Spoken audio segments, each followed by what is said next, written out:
मी खेळलेला मादक लपंडाव. मित्रांनो नमस्कार, माझे नाव सुनील आहे. आज मी तुम्हाला एक अशी मजेशीर गोष्ट सांगणार आहे. पण ही मजेशीर गोष्टच मलालकी ठरली. कारण मी त्यामुळे एका स्त्री सोबत कायमचा संभोग करू शकलो. तर ही गोष्ट आहे तेव्हाची, जेव्हा मी साधारण 25 वर्षाचा होतो. आमच्या इथे गल्लीत खूप लहान मुले होती. त्यात मी एकटाच मोठा होतो. आजूबाजूला पण कोणी माझ्या वयाचे नसल्याने ना इलाजाने मला त्यांच्याशीच खेळावे लागत असे. त्यामुळे ती मुले पण मला त्यांच्यात घेत असत. बरोबर गल्लीतील बरेच लोक त्यांची मुले माझ्या बरोबर खेळण्यास पाठवत असत. असेच एक कुटुंब होते. ते नवरा बायको आणि त्यांचा एक छोटा मुलगा असे तिघेच राहत असत.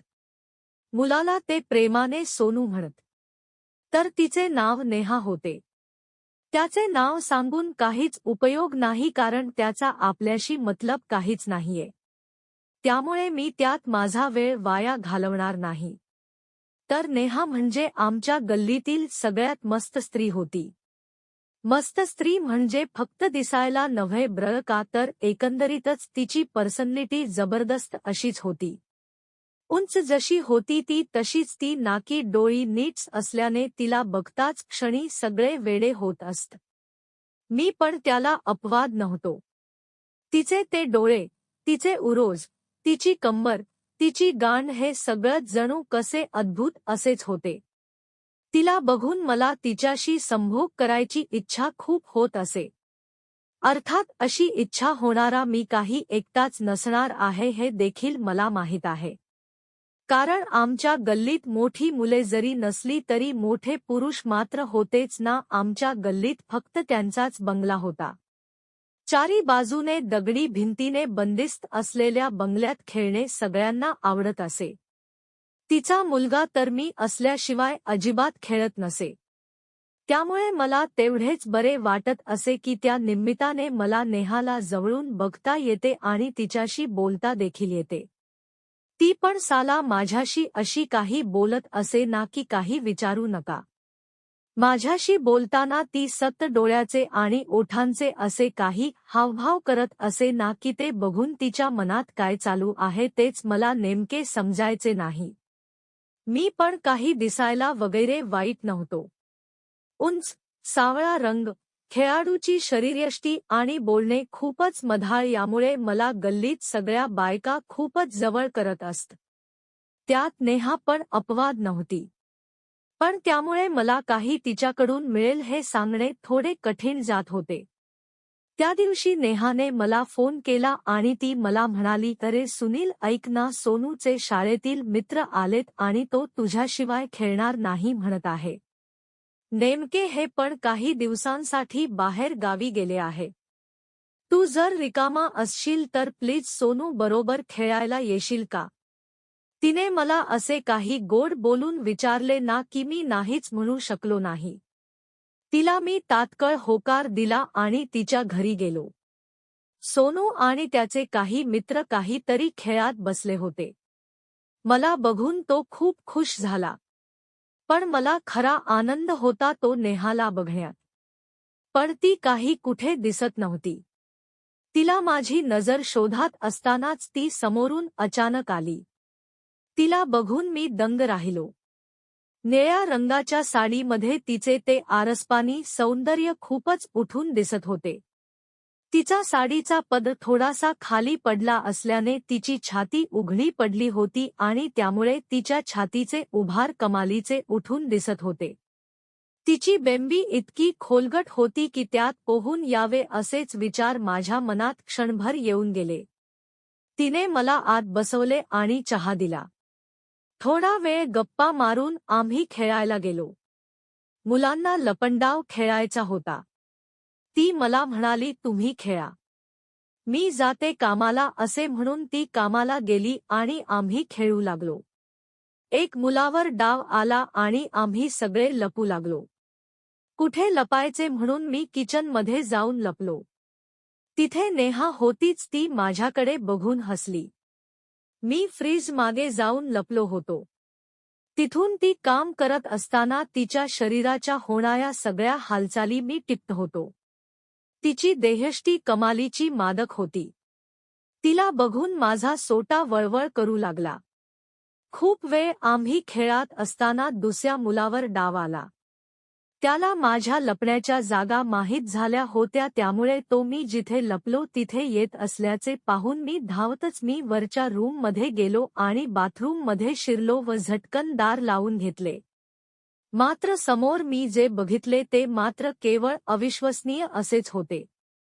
समोर नेहा चक्क पैकी अंघोळ करत होती आणि ती पूर्ण नग्न होती. तिला बघून मी स्तब्ध झालो. ती वरच्या बाथरूममध्ये असल्याने तिने चुकून दार लावायचे विसरले होते आणि तेच नेमके माझ्या पथ्यावर पडले होते. तिला मी हळूच म्हणालो सॉरी. ती काही बोलली नाही. पण नेमका तो मुलगा तिथे आलाच आणि त्याने पण ते दार उघडताच नेहाने मला दारामागे लपवले आणि ती माझ्या पुढे येऊन मला चिकटून उभी राहिली आणि अर्धवट दार बंद करून घेत ती त्याला म्हणाली, "अरे मी अंघोळ करत आहे." ते ऐकून तो मुलगा गेला खरा, पण इकडे माझा सोटा तिच्या नग्न गांडीवर जाऊन थांबला होता आणि त्याची हालचाल देखील चालू झाली होती. त्या काही क्षणात पण तिची ती कमालीची मादक देहष्टी बघून मी वेडा झालो. तिच्या गांडीवर सोटा थोडासा रगडल्याने तो कडक झाला होता.